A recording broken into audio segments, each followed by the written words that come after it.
I'll show you how you can download Adobe After Effects for free. First off, you want to go to your browser and then you want to search up Adobe After Effects like this.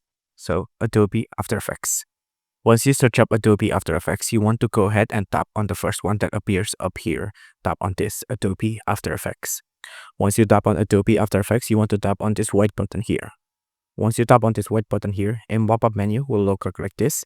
It might select you on the Creative Cloud apps, but don't pick this. You want to pick on Adobe After Effects only. On here, you want to tap on Continue. After you tap on Continue, it'll load for a second, and then it'll say Checkout, right? Now, on checkout here, don't worry, you won't need to pay anything. You can see to now will be 0, so it'll be free and you can download it for free. You can tap on this button to continue. You do need to enter in any credit or debit card details you might have, but again, you won't need to pay. It'll be 0 right there, right? So completely free. You don't need to do anything after that. If you don't want to pay after, you can just cancel your subscription, enter in with another account, and then get another 7-day free on Adobe After Effects.